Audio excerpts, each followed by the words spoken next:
Hello everyone, welcome back to the channel, and I hope you have learnt a lot from the last tutorial. Though it was a very basic tutorial, but you must have learnt about the user interface and few basic theories that we are going to learn in our further lessons.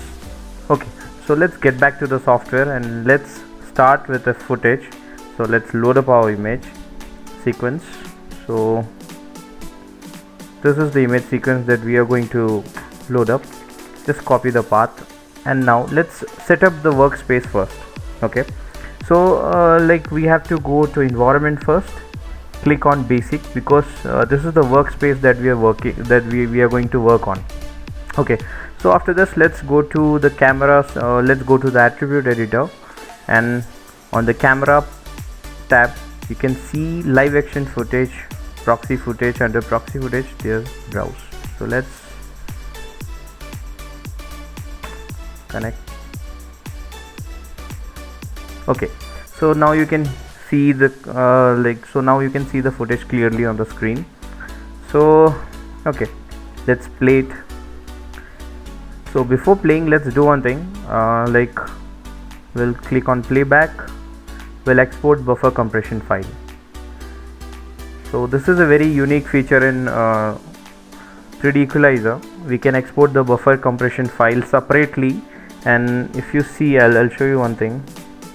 You'll be able to see the buffer compression file here, which has been created, and you can carry this buffer compression file wherever you want. You don't have to wait, and you don't have to wait for buffering. So it creates a cache. Actually it creates this is the cache memory. This is the cache file of the image that we have exported right now. So you can carry anywhere, wherever you want, so you don't have to wait for the process again and again. So now we are going to play it once. So see, now it's playing much faster than before, and it's playing very smoothly. Okay, as we everyone know, there are a lot of tutorials and training videos available in YouTube and in the marketplace. So but this video will be a bit different from those, because I'm going to share my production experience in this. So sometimes you used to get the information of film back, focal length, and also the lens distortion. So all these things depends on what production we are working on, whether we are working on a commercial project, whether we are working on a film project, whether we are working on a series. So it depends on that, whether we are going to get the focal length data, film back data, or the distortion data. So also it depends on the production budget, and there are a lot of factors which depends. Basically, if I make you understand in this way, suppose we are working on a commercial, so there is always 80% of chances that we are not going to get any kind of camera lens information from the production. So suppose we have worked in projects like Top Gun, Sonic. So in those projects we always used to get perfect lens data, film back, and lot of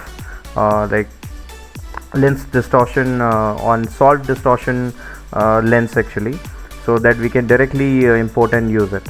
So there are a lot of things, there are a lot of factors which varies. Okay, so let's jump back to the tracking part, and before starting to track, let's understand why do we need to track and what is the purpose of 2D tracking.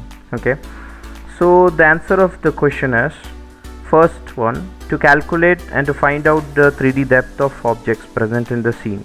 And suppose we have given a scene and we need to recreate that scene, so we first of all we need to find out the exact distance between the objects present in the scene, right?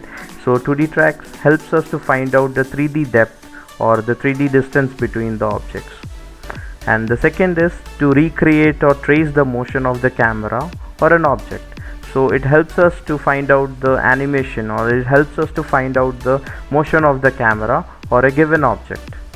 And the third one is to find out the focal length, distortion values, and many more values, or we can say intrinsic and extrinsic parameters of the camera. Fine. Intrinsic parameters of the camera means the optical parameters like the lens parameter or the film back values. These are the intrinsic parameters of the camera. And extrinsic parameters of the camera is the position with respect to the scene, the animation or the movement of the camera with respect to the scene. Okay, so there is one more very important thing that we should know, and it's all about 2D tracks. We should know the working principle behind the 2D track. Have you ever wondered how a 2D track can help us to find out 3D depth? Isn't it very interesting? So, and knowing these principles, you will be able to improve your tracks, you will be able to put accurate tracks wherever you want, and it will also help you to understand the track placements. Okay, so and there is a process called triangulation, and all these things happens like behind this principle. So on the next video we'll be explaining about 2D track, triangulation, and lot of theory principles which will help you to improve your 2D tracks and your match moving skills. So I'll be uploading this video on the next part. Please enjoy the video. Okay, so now let's start tracking, and before that let's find out some contrast areas, because contrast areas are always easy to track. So if you don't have any contrast area in your footage, you can do one thing. You can go to Windows, image control Windows, and if you are a fresher or a new user to Equalizer, so you don't have to worry about all those parameters. Just focus on this. This should be on, and color contrast enable should be on. Blur sharpen should be enabled. Blur sharpen should be enabled because it helps us to avoid like pixelated footage. So it clears off pixelation. So if you are tracking on a pixelated plate or on a pixelated footage, this will create unwanted jitters, it will create some like unwanted noise. So to avoid that, make sure this thing is on at all times. So let's start working on this. So to create contrast, you don't have to worry about any other parameters here. You just focus on brightness and contrast, and let's keep it simple. Okay, so just increase this contrast parameter. See, you can see this area got burnt out. To balance it, what we can do is we can just adjust the brightness. We can lower the brightness, and we can adjust the contrast here, again the brightness. So in this way we can create contrast wherever we want. Okay, and now let's start tracking. And before tracking, the first rule is to balance the 2D tracks, right? It means that see, you can see lot of areas here, right? So the balancing means, see, suppose you have done 20 tracks here and you have done only 3 tracks or 3 to 4 tracks. So this won't work. You have to balance the areas. You have to spread out the 2D tracks. Okay, so the 2D track has to be equal on all the sides. Approximately it should be equal, so that the camera gets balanced, like so that we get a balanced camera out of this, or balanced camera animation out of this.